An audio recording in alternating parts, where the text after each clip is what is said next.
do we build a future of freedom and love for the Chinese people outside of communist oppression? Let's talk about that. Instead of focusing on winning arguments, we're teaching the basic fundamentals of sales and marketing and how we can use them to win in the world of politics, teaching you how to meet people where they're at on the issues they care about. Welcome to the Brian Nichols Show. Well, hey there, folks. Brian Nichols here on the Brian Nichols Show. Thank you for joining us on, of course, another fun-filled episode. I am, as always, your humble host, joining you live from our BNC studios here in lovely Eastern Indiana. Folks, the recession is right around the corner, and if you have not revamped your sales and marketing strategies, well, guess what? Your competitors have, and they're going to leave you in the dust. Let's not let that happen. If you want your help from yours truly, email me, Brian, at briannicholsconsulting.com. All right, folks, let's talk about, yes, an approach to bringing some freedom to an oppressed people in China, specifically one oppressed by communism. We've talked about this many a time here on the show. Actually, we talked about this more recently with our guest from the Jason Longstaff, from the Eternal Spring documentary, talking about the struggle of the Falun Gong. Well, today, joining us from the new federal state of China, Nicole Tsai. Welcome here to the Brian Nichols Show. Well, thank you so much for having me, Brian. I'm so glad to be here, and happy Saturday from New York City, and very glad to be here. Very glad to have you on the show, Nicole, because obviously what you guys are doing over at the new federal state of China is super important, especially when we're talking about standing up against the tyranny that is represented best by communism. So do us a favor, introduce yourself to the Brian Nichols Show audience and what your mission is over at the new federal state of China. Absolutely. So I am a member of the more than 600 million followers of the new federal state of China, which was founded by Mr. Mao's Guo, CCP enemy number one. So it was a massive global movement founded by Mr. Mao's Guo back in 2017. He was a very successful business entrepreneur, and he knew how the CCP has been enslaving and persecuting the Chinese people of all faith groups, not just the Falun Gong practitioners, but also the Christians, Catholics, Tibetans, and Uyghurs. Almost everyone being in China are being persecuted by the CCP. And a lot of people, they're confused with what the CCP is versus the Chinese people. And so let me clarify this for everyone, especially people who are new to this show. The CCP is an illegal government. Nobody voted them into power. It usurped the power of a legal government called ROC, Republic of China, and forced that government retreat to Taiwan. And so CCP is a illegal dictatorship. And so it hijacked the China and, back in 1949 and kidnapped the 1.4 billion Chinese people. And so ever since then, the CCP has murdered more than 100 million Chinese people's life, regardless of your age, ethnicity. I mean, during the non-war period, meaning that in the peaceful time without foreign war, the CCP murdered more than 100 million Chinese people to what? To political persecution, religious persecution, and political disturbance, and including the Tiananmen massacre back in 2089. So this is when that's the defining moment of Mr. Mao's Guo, CCP enemy number one. He gave his only valuable asset, which is a motorcycle. He sold his only valuable asset for 3,000 Chinese money and donated to the student-led pro-democracy movement in 1989. And because of that, he was imprisoned in CCP's gulag for 22 months. He's been tortured physically and mentally, and he witnessed so many Chinese patriots being executed in the gulag.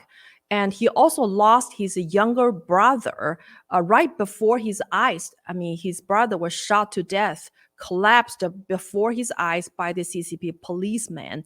So this is the defining moment of Mr. Mao's Guo. He wanted, from that moment, He made up his mind. He wanted to take down the Chinese Communist Party and free the 1.4 billion Chinese people from the suppression and dictatorship. And so in 2017, he came to New York City and he started the Chinese whistleblower movement. So basically, he was sitting in his New York residence. He started blowing whistles against all the high-level corruptions of Wang Qishan and Xi Jinping and all the CCP kleptocrats. We know the CCP kleptocrats, they're probably made up of less than 1% of the Chinese population. Mhm. I mean, most of the Chinese people, they're not represented by the CCP. They're the victims of the CCP. And then, so back in 2017, Mr. Mao School became the most persecuted Chinese dissident on the US soil. Wow. Why? How's that so? Because it doesn't surprise people if he was persecuted in China or he was canceled out by all the CCP state-owned media. But why the America's mainstream media and America's special interest group want to destroy this man and want to silence this man? Because Mr. Mao says our key battleground of fighting the CCP is not in China, is here in the United States of America, because it's the Wall Street who has been financing the CCP's global expansion, and it's the Silicon Valley's surrendered technology that has empowered the CCP's 5G network and the global surveillance program. And it's the Citibank, America's biggest bank in Wall Street, that has been financing the CCP's One Road, One Belt system. So imagine, it's America's special interest group that has not only enabled, empowered, but also enriched the CCP. And so this is why we met the biggest obstacle here, right here in New York City, in Washington, D.C., because there's so many politicians and lobbyists and law firms have been bought out by the CCP. It's heartbreaking to hear, because you think America, the home of the free, right? And with that, you would assume, I would hope would assume that would include standing against the oppression that is represented best by the CCP. And yet, Nicole, to your point, it's actually the opposite. We're seeing a lot of not just American corporations, but American elected officials and bureaucracies supporting and in many cases enabling the mission of the CCP. I guess my one question as host is, why? Well, it's money. Just ask the former US President George W. Bush or Clinton why they want the CCP to become part of the WTO, and why the US does not hold the CCP accountable for violating all the international rules, and why the US does not sanction the CCP kleptocrats for all the human rights atrocity, not only in the Uyghurs concentration camp and forced organ harvesting against the prisoners of conscience, and why corporate America like Nike are profiting from the slave labor and forced labor in the concentration camps. So those are the great questions that I want each and every of your listeners and viewers to ask your congressmen, ask your senators about what is America's policy against the CCP. Are we empowering the CCP or are we stopping the CCP? So your goal is to create a new free China. And it's not so much maybe a new China, but rather a reversion back to the original governing body of China. My question to you, Nicole, is what's the best way to go about that without causing massive bloodshed, both in terms of Chinese lives, but also I would envision this turn into almost a World War III type of scenario, putting millions of people's lives at risk. So what's the play? How do we approach this without leading to the worst case scenarios? Well, that's a great question. A lot of people have asked me similar question, because nobody want another war. There are already too many wars, and the wars kill people. Mm-hmm. So let's remember, the CCP has already launched a war against the United States of America for many years. It's called the unrestricted warfare, and it doesn't require military confrontation. It's not a kinetic war. It's called economical unrestricted warfare. and it's called the legal lawfare, and it's called economic and infiltration. So we're already in the war with the communist China. It's just a lot of people are not aware and not waking up to that war. So how to stop it? It's very easy. America has already got the tools and the measurement. I mean, you can just place sanctions against just less than a few hundred CCP kleptocrats who have placed a massive amount of their personal asset and wealth in the United States of America. And Wall Street needs to just to decouple from the CCP and stop financing the CCP. I mean, it does not shed anybody's blood. All you have to do is to cut off that support, life support for the CCP, and also for the U.S. government, for the U.S. Congress. Label the CCP as a transnational criminal group or evil empire. It's not a competitor. CCP is a deadly threat to the United States of America. He's not a competitor. He's not a foreign adversary. They want to bring down this country. They want to kill American people. The CCP virus has already killed more than 1 million American people's life. And remember, Mr. Mao tipped off the FBI back in 2017 about the CCP is going to release a deadly virus, later known as the COVID-19, and FBI did nothing. I mean, this country, justice system and DOJ, FBI, and federal government agencies like SEC had already been infiltrated by the CCP. So how to fight back?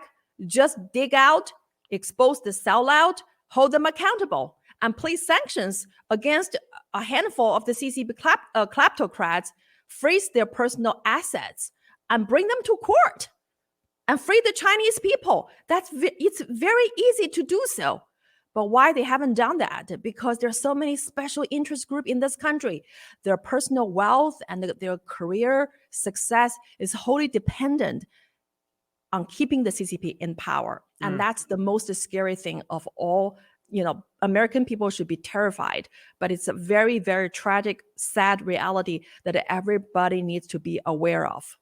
I want to go back to something you raised up earlier. You called it the CCP virus. That obviously, folks, is referring to COVID that we've all experienced here over the past 3 years. And with that, there was, and now it all kind of fits the puzzle together, right? There was this massive backlash towards anyone who dare raise up the origins of the COVID virus. And if you were to say it came from China, well, my goodness, you're right next to the worst racists ever in history for even implying such a thing. And now it all kind of makes sense because, to your point, if the CCP has in fact infiltrated all these American bureaucratic organizations and levels of government, well, then all of a sudden the narrative that was coming from our government officials really makes sense. Could you elaborate a little bit more, though, about the fact that 2017, this was on the radar of our special interests here in America, yet was completely ignored? Yeah. So Mr. Mao, CCP enemy number one, when he first came to the United States of America, he gave a lot of exclusive intel to the federal government agencies, including the 13579 plan. 1 stands for one bioweapon, and 3 stands for 3 years in development of a deadly virus that is going to be released to the entire world to take down the public health and economy, which also later known as COVID-19. And the 5 stands for this virus will be effective for 5 years. And then 7 stands for 7 countries, including Five Eye Partnership plus India and Japan. And 9 stands for 9 months. The CCP will help develop a vaccine mandate or COVID vaccine to further deteriorate the public health. And so this was an exclusive intel given to the US federal government agencies in 2017. And now, after 6 years, after we have lost over 1 million American people's life, and after the 118th Congress has launched the many congressional hearings and investigations to confirm that Mr. Mao's was absolutely correct about the CCP virus. And so these are the things that America has really paid very dear and high price to ignoring Mr. Mao's warning and to allow the CCP to infiltrate in this country.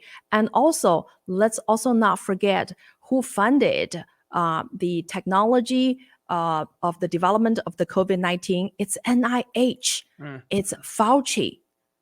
I mean, the CCP does not have the technology or the know-how to develop such a deadly virus. It's the American taxpayers' dollar. It's American, research institutions' contribution to the CCP's development of a deadly virus that has killed more than 1 million American people's life. I mean, that number is greater than all the American casualties in World War I, World War II, Civil War, Pearl Harbor combined. And is it fair to say, and I just want to make sure I'm not misinterpreting you, but that your argument today is that the CCP, not only with the help of the NIH, basically created COVID as we know it, but this was a targeted attack, not just on America, but on the world by the CCP? Absolutely. So this is a lab-made, it's a manufactured humanitarian crisis deliberately released to the entire world with a key target of America. And remember, President Trump, when he was in the White House, he issued a travel ban. And thankfully, that travel ban saved millions and millions of American people's life. And guess where did he got the information? From Peter Navarro and from Moscow, because Moscow gave that intel. And I'm so glad that Peter Navarro and the Trump administration took action upon that life-saving intel and issued the travel ban and saved millions and millions of American people's life. And so when we're saying that, this virus is not China virus, it's not the Chinese virus, it's called the CCP virus. And we want people to make a clear distinction between the Chinese Communist Party and from China or the Chinese people, because taking down the CCP is not being racist against the Chinese people, because the Chinese people, including the Chinese American people living in the United States of America, are the biggest victim of the CCP. Talk to us about TikTok. We hear many times here in America that TikTok is nothing more than an extension of the CCP. And you look at the Chinese version of TikTok versus the American version of TikTok. One could say, yeah, that obviously makes sense, that there is something here that they're trying to manipulate, not just the information that our populace is consuming, but in the manner that it's delivered. Could you talk to us a little bit about that? Absolutely. When Trump was in the White House, he issued an executive order banning TikTok from operating on the U.S. soil. But, years have passed, why TikTok has continued to be doing business as usual. And now we have more than 100 million young American people are using TikTok, and sometimes including people in the military. And CCP, are using this TikTok to obtain U.S. consumers' privacy and data and to harm American people. And we just heard from the news just broke out the days ago that an employee who worked for the ByteDance, which is a TikTok's parent company, he blew the whistles against the ByteDance, saying that the CCP has full access to the data. And also in each and every American company doing business in China, the CCP has an internal organization, something in Chinese called the 党支部. It's like the CCP party affiliation being installed in each private company, including American companies. And their job is to spy on the employees and obtain illegal access to the data. I mean, things are coming out. So the very important question we should be asking to the lawmakers and policymakers is, who allowed TikTok to do business as usual, knowing that it's the CCP's surveillance program?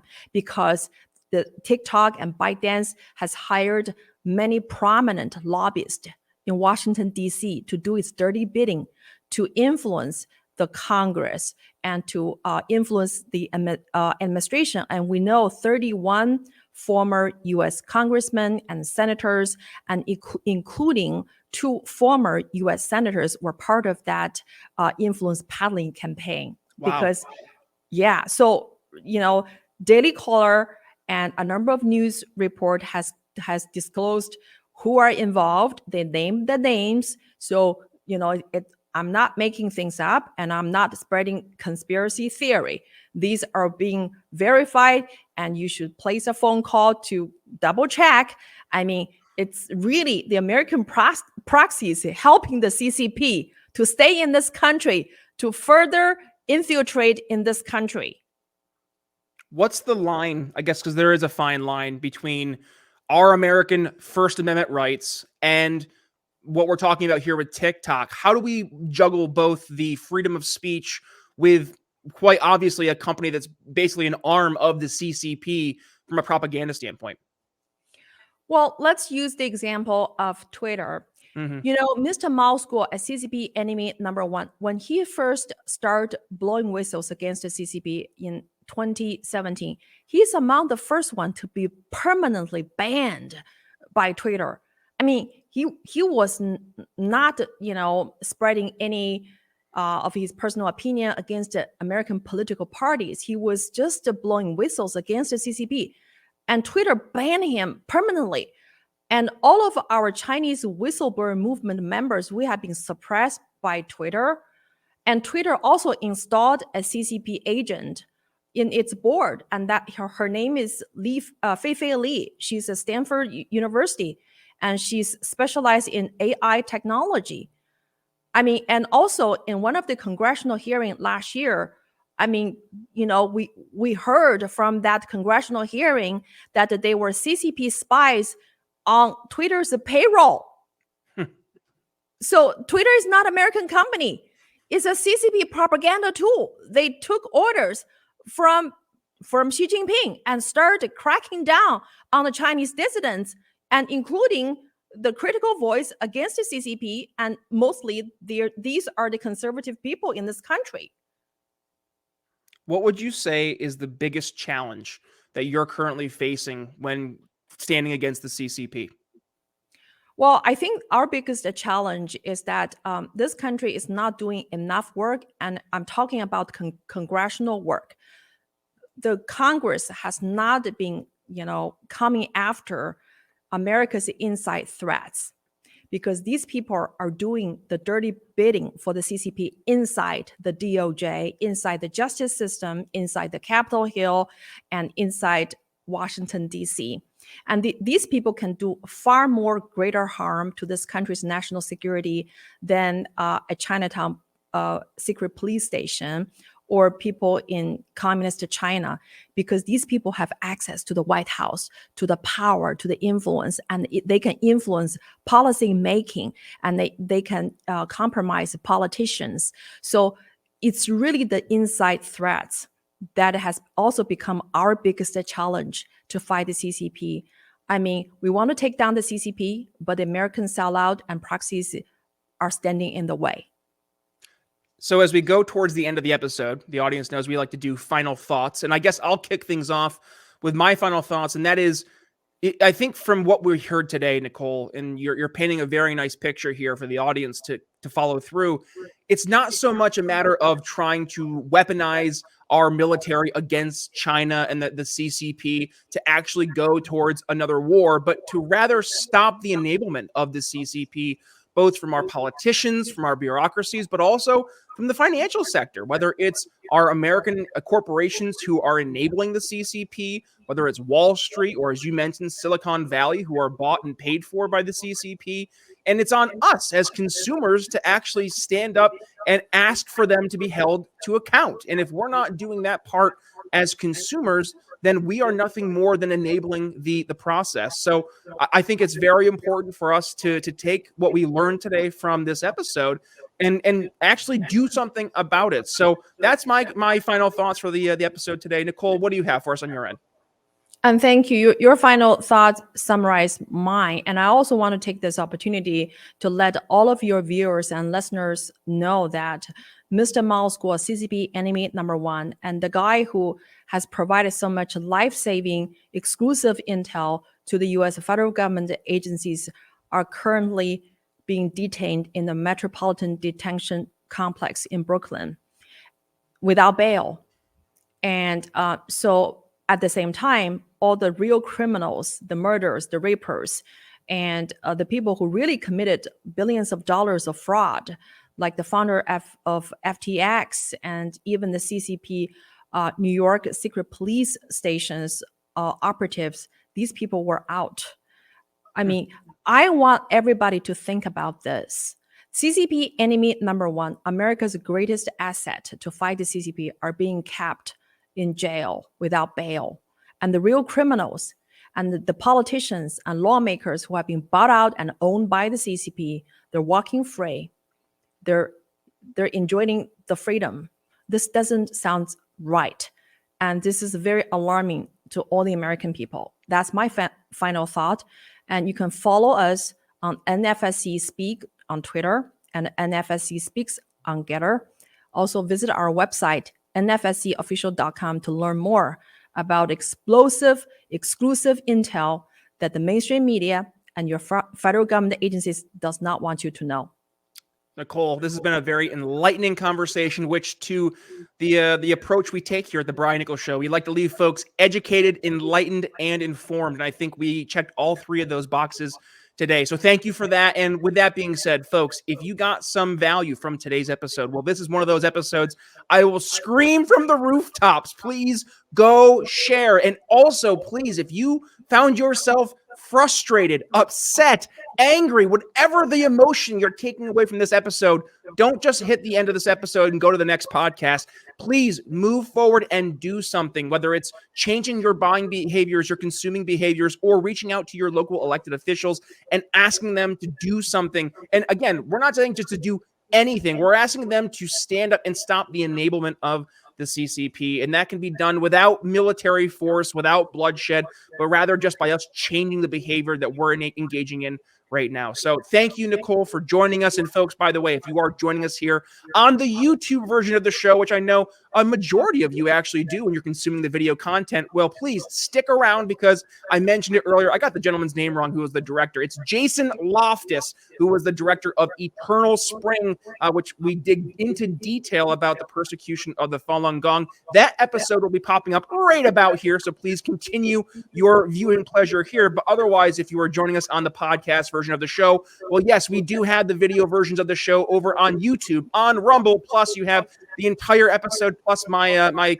thoughts afterwards over on Sovereign as a Sovereign exclusive. And if you want to support the mission of the Brian Nichols Show, head over to our Patreon, $1.99 a month, or you can do a one-time donation at briannicholsshow.com/support. With that being said, Nicole Tsai, thank you for joining us. And with that being said, folks, thank you for joining us on another episode of the Brian Nichols Show. We'll see you later. Thanks for listening to the Brian Nichols Show. Find more episodes at briannicholsshow.com.